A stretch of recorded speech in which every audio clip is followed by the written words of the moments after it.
everyone, Scott Hansen here from NFL Red Zone. I hope you're checking out 1 hour of 5 Yard Rush, one of the best podcasts on NFL football in the UK.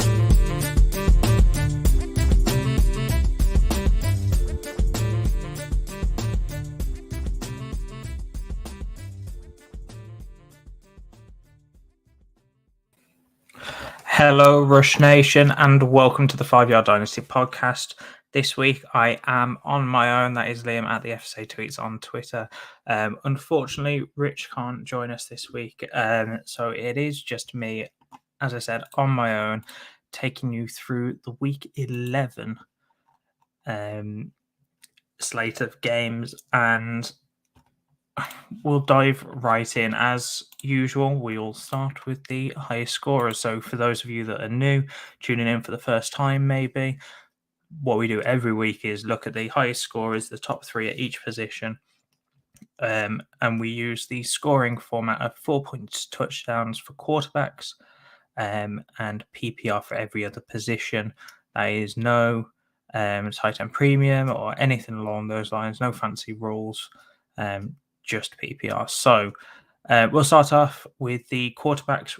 We've got Joe Burrow with just under 30 points, Patrick Mahomes, QB2 with 27.5 points, and then Daniel Jones as QB3.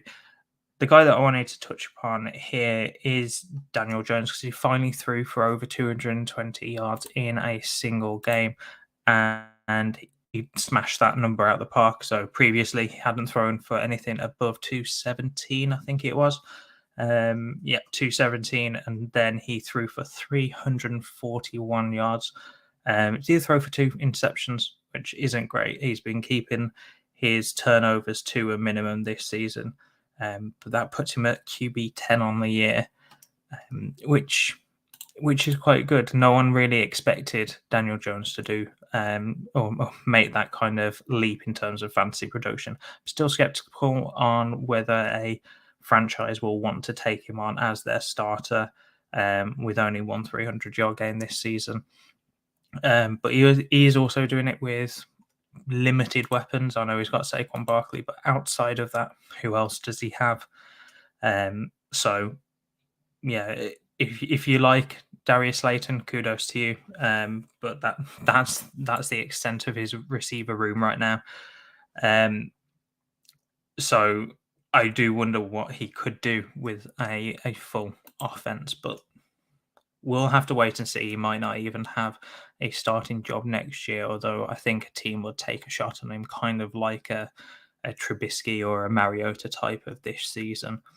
Moving over to the running backs, we've got Tony Pollard as running back 1 this week. That's 36.9 points. He had a great game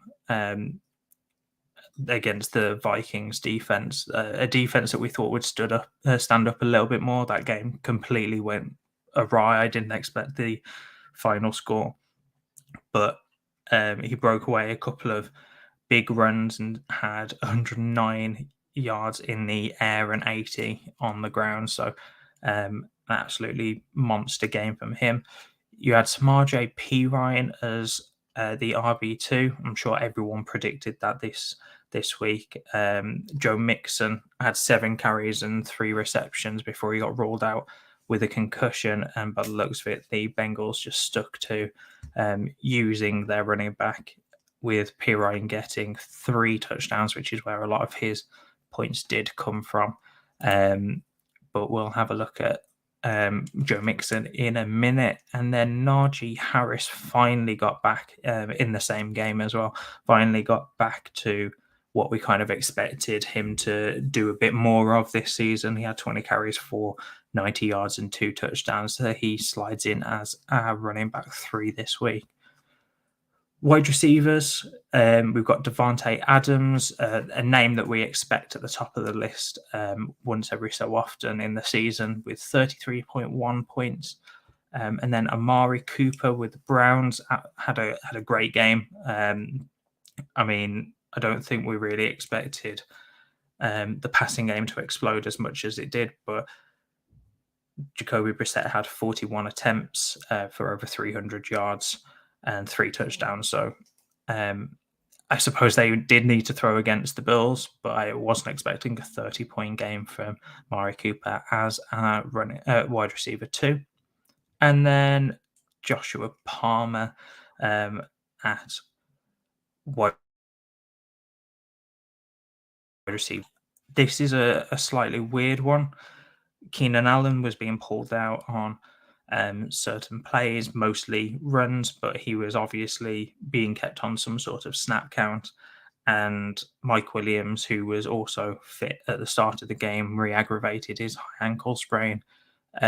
So Joshua Palmer got a lot of the touches. He had 10 receptions, so he had about a third of the target share there during the game. He had 2 touchdowns as well, hence why his points total was high yet again. But just a great week by Josh Palmer. He's shaping up to be a dynasty asset that potentially has the opportunity to boom each week, especially when the rest of the wide receivers are banged up. Moving over to the tight ends, you've got Travis Kelce. Doing Travis Kelce things, 3 touchdowns, 115 yards as the tight end 1, both on the season and in this week. He's a weird one for me. He's 33 at the moment, so he's coming to the end of what you would expect a dynasty tight end to do, and yet he's performing at a higher rate than we've ever seen. He's been incredible. He's been the tight end 1 since 2016, apart from last year where he was the tight end 2. He has been incredible, and yet he's looking like as fresh as ever. So he's a weird one to value. If you're a contender, then Travis Kelce.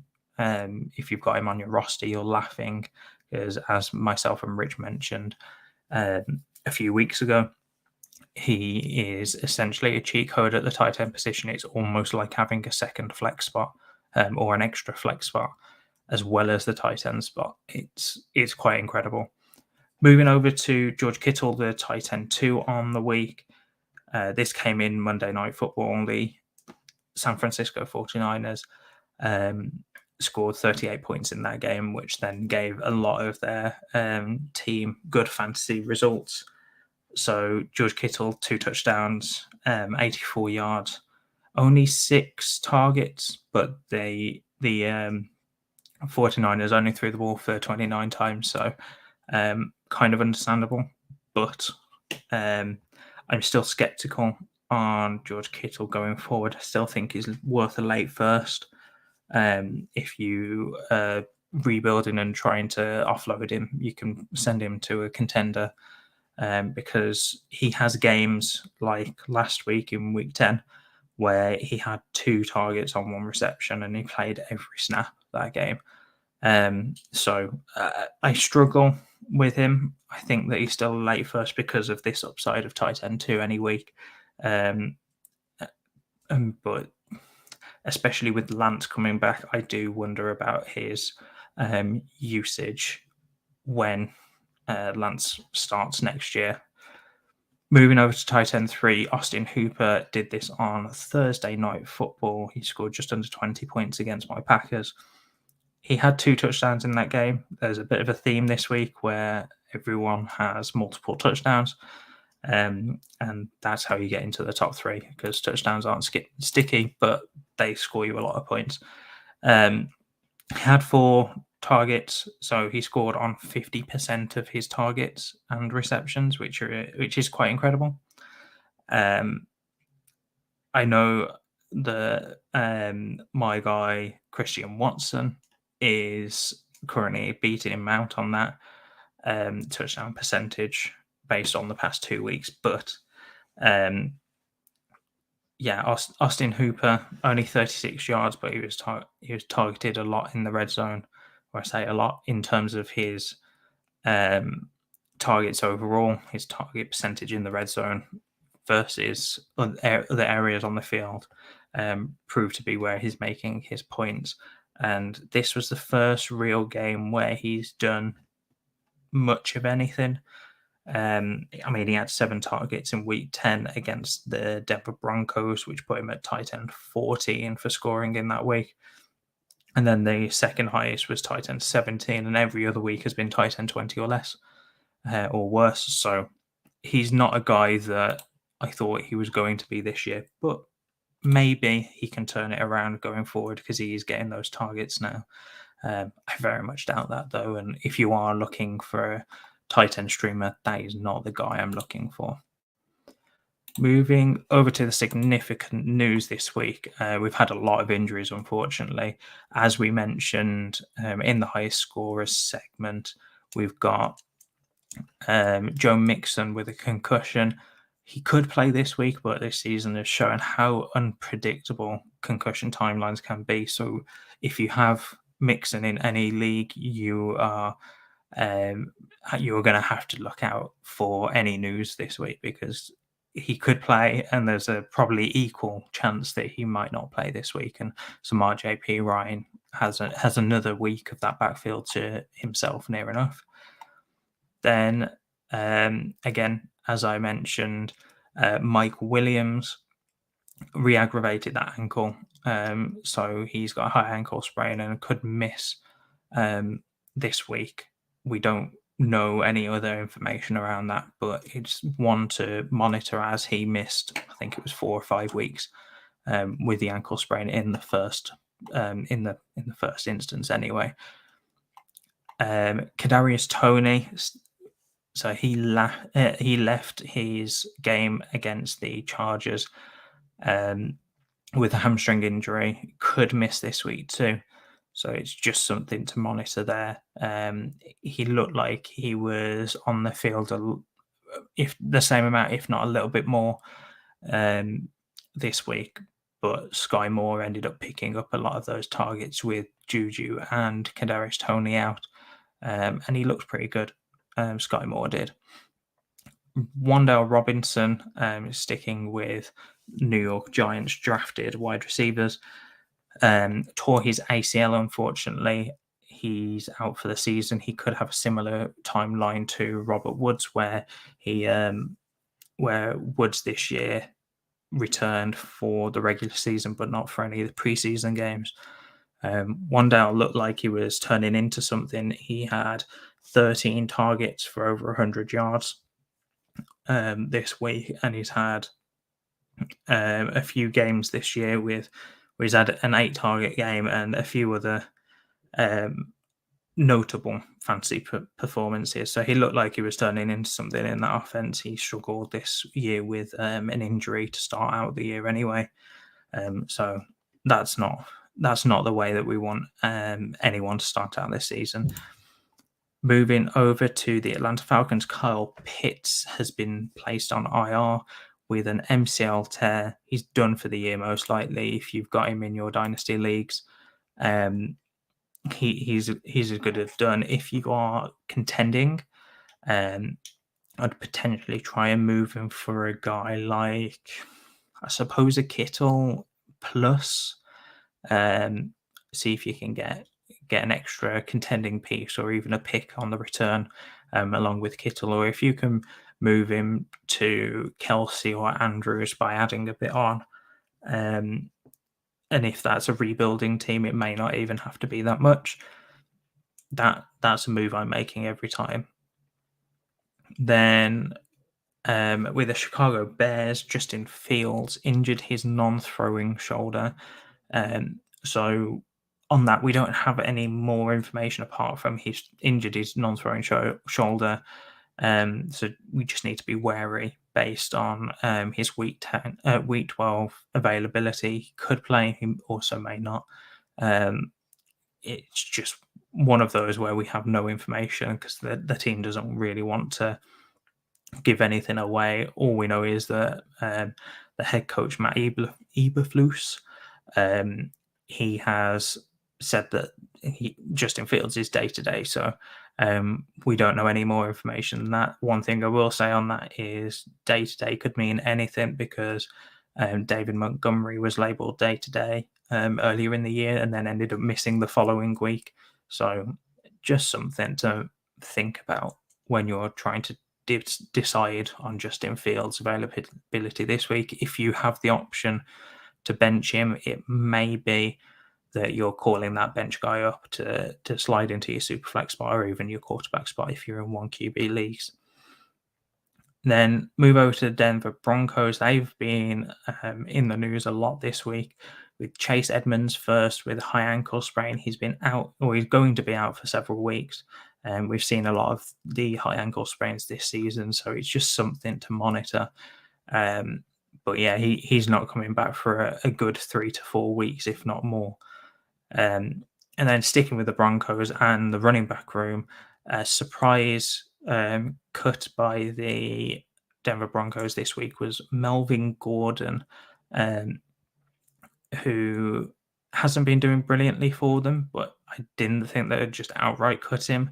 So with those two guys outside of the locker room now, you've got Latavius Murray, who they stole off the Saints practice squad earlier this season, a few weeks ago, and Mike Boone is probably a guy that you're looking to pick up on your waivers if you're listening on Tuesday when we're recording this podcast. Mike Boone is maybe a guy that's going to get a bit more work, and Latavius Murray is most likely the guy for the rest of the season now.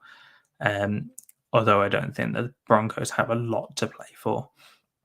Then moving over to the Arizona Cardinals, Hollywood Brown. He wasn't activated from IR before the Monday Night Football game in Mexico City. So that's something to note, that there was a lot of buzz around him being activated and it didn't happen. We don't know why. It could be that he just wasn't ready. It could be that he had a little bit of a setback and therefore they didn't want to activate him and start that and get him into the lineup. So just something to monitor. He could be that back this week. He also could be back in week 13. Jameson Williams, on some good news, the practice window has been opened by the Lions, so we will see him on the active roster in the next 3 weeks. Whether he plays is something else, because this ACL tear has been going on for quite a while, a bit longer than expected. But Jameson Williams, a guy that I really liked in the pre-draft and post-draft process, we could be seeing him on the field, and that Amon-Ra St. Brown, Jameson Williams tandem could be a nightmare for defenses and could really help out Jared Goff. And then a final bit of significant news that isn't really significant news, it's more a PSA, is the Thanksgiving games are going to be going on Thursday. So yes, for us in the UK, we only really know Thanksgiving is going on because there are 3 games on a Thursday night rather than 1. So that is the Bills Lions at 5:30 UK time, New York Giants versus the Dallas Cowboys at 9:30 UK, and then the Patriots and Vikings at normal time for Thursday night football. So that's a nice little Thursday night, full Thursday night slate of games for us in the UK, and I'm sure it's even better in the US, where you have all day and all night for our football. So just be aware, if you've got any guys in those teams, you will be able to, or you will have to make decisions on them a little bit earlier than expected. The next segment we have is the Dynasty stock market. So as Rich isn't here, he has given me names that he wanted to talk about. So I'm going to fill as much as I can with my opinions. Obviously, Rich's may differ slightly. But the first riser he's given me is Treylon Burks. Now, Rich has put in a comment of, is he finally breaking out? And The biggest thing with Treylon Burks from watching the game was, even though he looked good, and I mean he did look good, he also had 111 yards, where one of those was a 50-yard play to end the game, where it was really over anyway. It was just they needed a first down, and rather than running it into a defense that knew what was going on, they decided to take a shot to get that first down through the air, and Burks ended up getting a good 50-yard bomb from Tannehill. So I do think that Burks has a high future. I think he'll be a top 24 receiver multiple times in his career, but I wouldn't say that this is his breakout game. Outside of that 50-yard bomb, he did have another long reception. Apart from that, it was a lot of shorter passes. So Tannehill, if he sticks around, could be good for Burks, but while Derrick Henry is there and Derrick Henry is doing Derrick Henry things, he will ultimately demand the offense to be built around him, not through him or actually verbally demanding it, but physically. If you don't build an offense around Derrick Henry, I don't know what you're doing. So, yeah, I don't think this is a breakout game, but he is also going to be good for the future. And I think people that are box score or stat scouting are going to think that this game was a lot more than it was.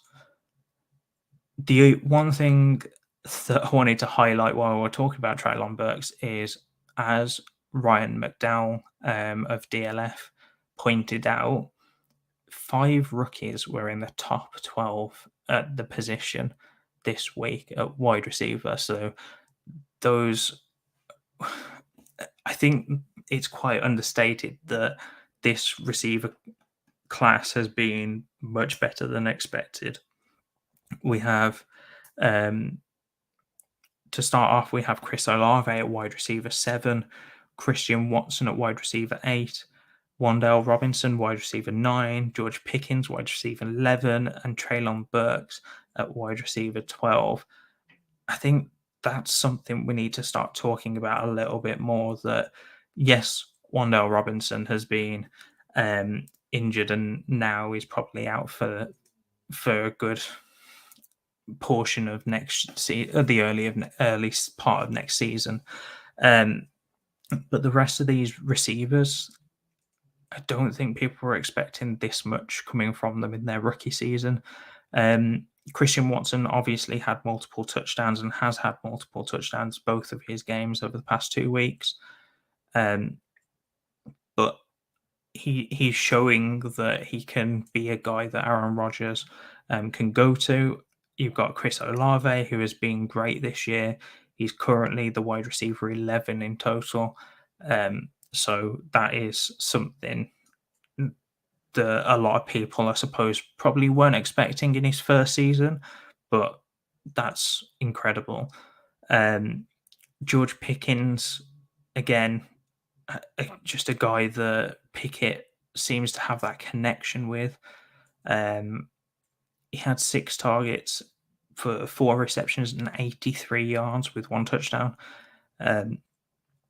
He's just someone that a lot of people, we kind of put these guys, apart from Olave and Burks, who was the wide receiver 12, we kind of put these guys in their tier below, myself included. And we're being shown that all of these wide receivers can perform, and can perform to a high level. I mean, Sky Moore, I'm frantically scrolling because normally I have Rich to talk while I'm scrolling, but he was the wide receiver 33 this week with 11 points on 6 targets. I mean, with a touchdown, that immediately increases him to wide receiver 23, maybe, or wide receiver. Frantically try to scroll and do maths at the same time. Puts him at wide receiver 15, which it's quite incredible how well these wide receivers are doing. I know that this was Burks' first real big game. This is Wandale's, again, first real big game. Christian Watson's second real big game. But these guys are proving that they have it in them to do really well. And I think that's something that is going to go quite underrated about this class right now. And going into the future, maybe that this class has a lot more light at the end of the tunnel than people really thought. Moving over to Jamal Williams as another riser, he had 3 touchdowns in the game this week. He currently leads the league in touchdowns with, I believe it's 12. So yes, that is above guys like Nick Chubb, who has been balling out this year, Christian McCaffrey, Saquon Barkley, guys that we know that are doing well. Jamal Williams is currently scoring more touchdowns than them. A lot of that is coming from inside the red zone, so he seems to be getting those carries at the moment. But it's quite interesting that he is having these multiple touchdown games quite often. I mean, he's only had one game where he's had 1 touchdown. All the others are either 0 or he's got 2 or 3. It's just an interesting kind of trend we're seeing with Jamal Williams. I think some of this comes down to DeAndre Swift not being fully healthy. I don't know what that is, why that is, but he just needs to, I suppose, get healthier, and then he'll start getting these touchdowns and carries, especially around the red zone, and therefore will increase in dynasty value, whereas that is all Jamal Williams right now. I mean, he had 17 carries for 64 yards, did Jamal Williams. So I love the guy, I love the character, but I don't think he's going to be a trusty running back asset at all in his dynasty career. I think if you can sell high for him right now, I've seen a couple of trades where Jamal Williams going for a second. If I'm a contender, I'd consider it. If I'm a rebuilder, yeah, I'd probably do a second. You probably get a little bit more for him right now, maybe 2 seconds. But Jamal Williams, just, I don't think for the future, or you should be playing him for the future. I think he's a 1-year dynasty asset going forward. I'm not saying that he's just going to fall off next year. I just think that he's not a guy you can rely on for future production. Moving over to the fallers, we'll carry on talking about the Lions backfield with DeAndre Swift. Rich has asked, will he ever produce on the talent? And I got asked this question earlier in the week, and I've been thinking about it more and talking about it. I'm really skeptical, and I think that it's too late to sell him for anything that you probably could have earlier in the season. I do think that by the end of the season, he'll start to essentially ramp up a little bit more. But I think that it's going to be an uphill climb for him now to get that dynasty value. Not back, because I don't think he's going to ever get to, or I don't think he will get to running back 2 to 3 for the foreseeable future, especially not with this running back class coming in 2023. But I think that DeAndre Swift has the talent, as Rich has obviously said there. Will he ever produce on the talent? Rich obviously agrees that he has the talent. It's just he's not producing, and that is coming from these injuries. He's never healthy.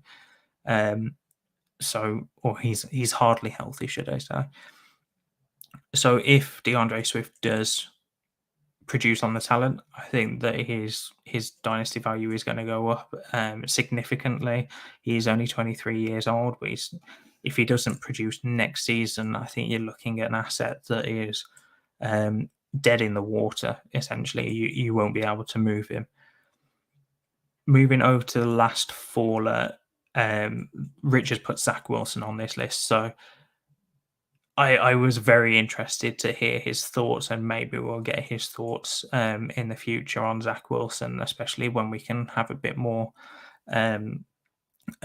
time to give Wilson to essentially get back on track, but he did not look good this week at all. The Jets, sorry, scored 3 points in this game, 1 field goal. That's it. The offense had 70, or the offense didn't have many points. I believe they had 2 or 3 yards in the second half. Don't quote me on that, but that is, if that stat is true, that is awful. Zach Wilson himself only just had over 100 total yards. That's 77 in the air on 22 attempts, and 26 yards on the ground from 3 carries. So he's a tough one because I've fully lost my way with Zach Wilson. I've lost my confidence with him. If I've got him anywhere, I've tried to sell him before this week, and this week has kind of solidified that he's a guy that has the talent, similar to Swift, but it's not really that he's injured. He just isn't performing. I think some of it comes from a lack of confidence. I mean, he's only had 20 games in his career, so one of those were when he was declared out within the first quarter or just after the first quarter last year. So he's really basically had 19 games, but that's still. I know that we expect rookie quarterbacks or rookies in general to have this approach where they come in and do everything and they're immediately studs. I mean, we've seen it with Justin Fields. He showed a bit of hope and a bit of glimmers, but until the past few weeks, he's not really done anything fantasy-wise. Zach Wilson, I'm kind of at that point with him as well, where I struggle with Zach Wilson. I mean, he's played less games than Fields had up until that point.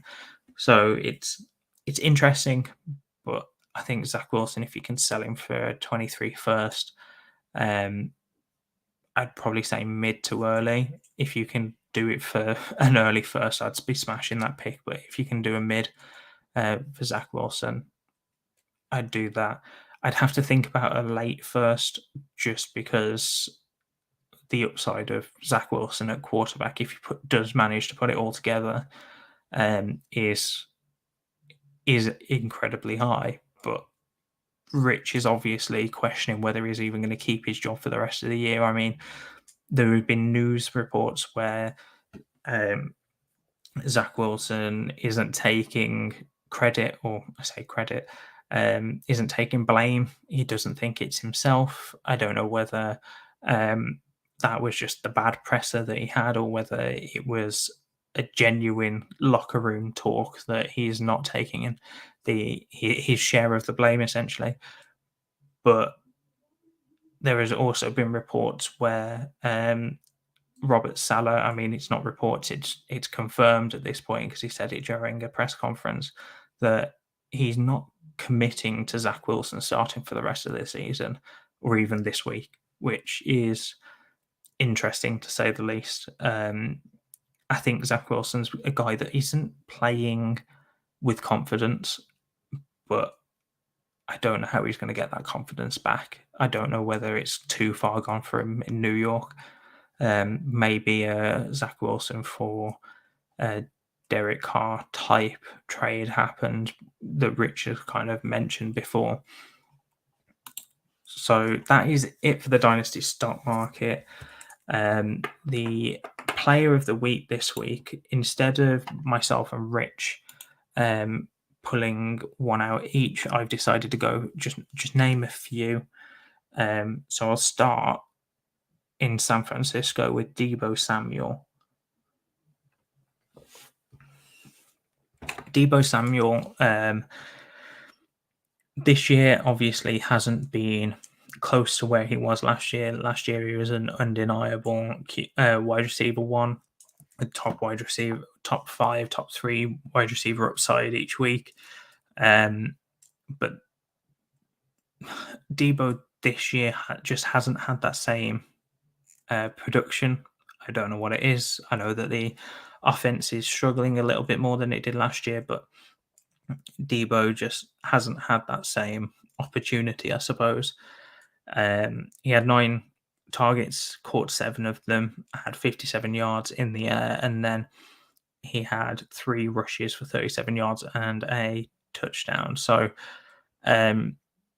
it was a high scoring week for him. It put him in the top 12 wide receivers this week, but it's still, or top 5 wide receivers, sorry.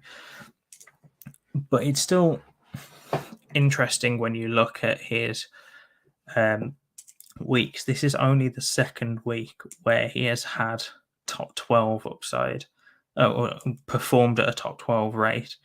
I mean, the last week was week 4 against the Rams, where he had 6 receptions for 115 yards and a touchdown, and negligible. I can't ever say that word. Basically, no real rushing upside there. So I think it's interesting that he's only had these two weeks where he's been quite high up in the wide receiver rankings. My question is does this open a window for a potential trade where you can move on from Debo now that he's had another good week, and he's coming up to New Orleans and Miami that have had their troubles against wide receivers in the fantasy world. So if you have him, you're probably not selling him for what the off-season value was. But I think that this kind of opens up a window where you could even sell him for a mid to early first. I think if you're not getting a mid to early first, I wouldn't be selling Debo just because he's got that upside. And if you're contending, maybe he's a guy you can go out to trade for, but I'm not sure whether I would. Another option for Debo would be moving down, so moving to one of these rookies like a Treylon Burks and trying to get a plus on top. Trying to move on to Devonta Smith or someone along those lines. I'm not sure whether you could move on to Devonta Smith and get a plus for him, because the Devonta Smith owner will see how well he's been playing, but just something to consider there. It's definitely a trade that I'm going to have to try and make just to stick with own takes. And then another, I suppose, set of guys that I wanted to talk about. We're staying with the San Francisco 49ers offense, but moving into the backfield, unless Debo was already there, I suppose you could kind of put him there as well. But that's Elijah Mitchell and Christian McCaffrey. Now, this week, they split carries yet again. So Mitchell had 9 carries, Christian McCaffrey had 7. Last week, McCaffrey had 14 and Elijah Mitchell had 18. I think that this is an interesting situation that is unfolding. I mean, when you look at total touches, Elijah Mitchell out-touched McCaffrey last week, but this week it's the other way around because McCaffrey had 7 receptions. So that is 14 total touches compared to Mitchell's 9 that was solely on the ground. But it's interesting because I don't know whether they're keeping Christian McCaffrey healthy by being able to split up his run game usage and getting him out into space to try and make guys miss, or whether it's a genuine bad thing and they actually think that Elijah Mitchell is a main part of this offense or main part of this rushing attack. I'm not saying that he's bad. I just think that when you've got a guy like Christian McCaffrey, it's an interesting situation to be in. So if we're keeping Christian McCaffrey healthy for the rest of the season, brilliant, especially if they can get into the playoffs. But does this continue into next year? It's just something that we need to consider, especially as Dynasty owners, and really, really big conversation you need to have with yourself if you have Christian McCaffrey as one of your running backs. So a bit of breaking news that has just dropped. We've got Darrell Henderson has been waived by the Rams. So um, it's an interesting situation there over in the Rams over in Las Vegas, because they weren't playing Cam Akers whatsoever. They fell out with, well, say they, Sean McVay and Cam Akers essentially fell out. He got made inactive, given Darrell Henderson was given all the work, the lead back work, and they had other guys fill in. But he only had 2 carries this week on 6% of snaps. Frantically looking, yeah, he is dealing with a knee injury, but he's been constantly banged up for all of his career, and which is a shame, because when he gets on the field, he's solid. He's not anything special, but he's solid. What that does mean is that Kyron Williams, who has just come back from IR in the past few weeks, is going to see a lot more work. I mean, he had 8 touches this week, and Cam Akers had 14 carries. So I'm kind of expecting Kyron Williams to have a lot more work in the passing game, and then Cam Akers is given the running back role. But that's an interesting wrinkle to that backfield. I'm going to quickly touch on the flex off competition now. As Rich isn't here, we won't be doing it this week, but of course I can't let this go. If I win, I'm obviously going to bring it up. So Brian Robinson compared to James Robinson won this week. So I had Brian Robinson, Rich had James Robinson. Obviously, with the Jets not having a great game, it was kind of expected. But James Robinson had 7 carries for 10 yards, scoring 1 point. And Brian Robinson, I'm frantically finding his stats. So Brian Robinson had 15 carries for 57 yards, having 5.7 points. I think that's quite an interesting point, because when I saw these games going on, Brian Robinson having less than 4 yards per carry against the number 32 rush defense in the Houston Texans, where the Houston Texans have basically given up an incredible amount of yards against every running back and every running game that they've come across.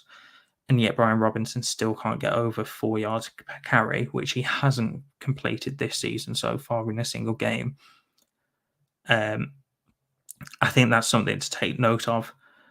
I think he has 3.35 yards per carry this year.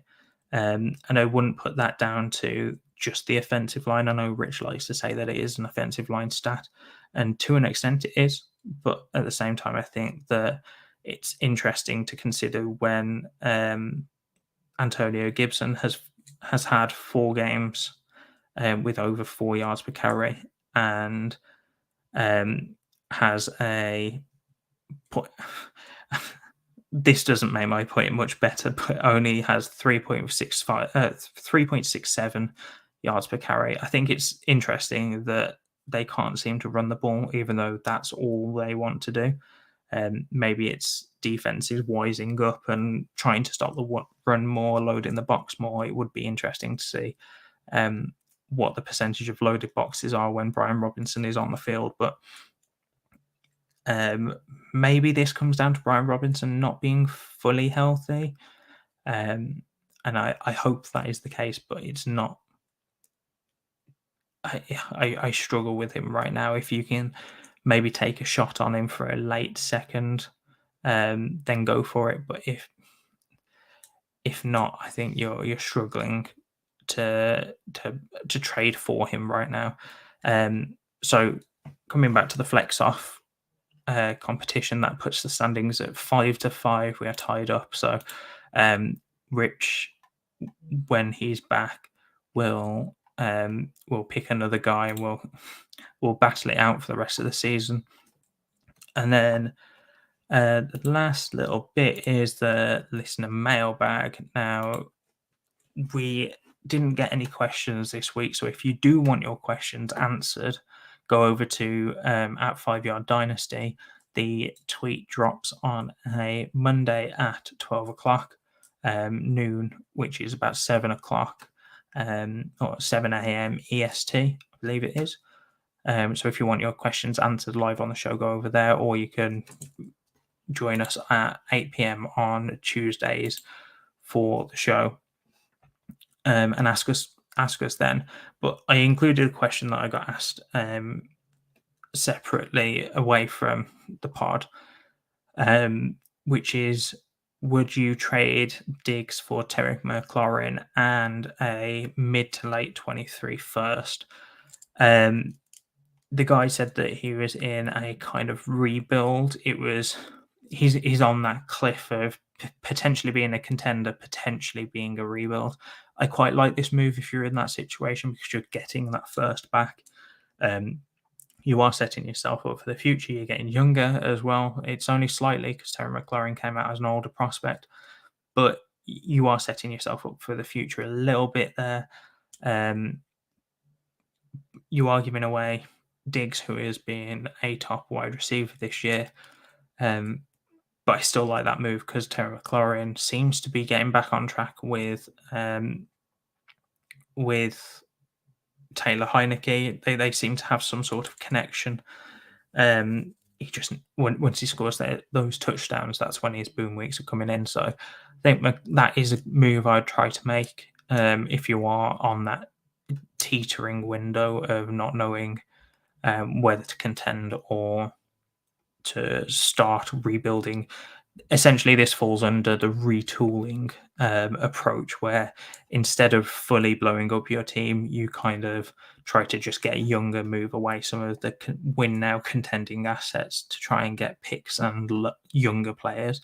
A move I'd kind of consider making as well is moving Terry McLaurin while he's in this good state for another younger asset, maybe one of these rookies that are doing really well.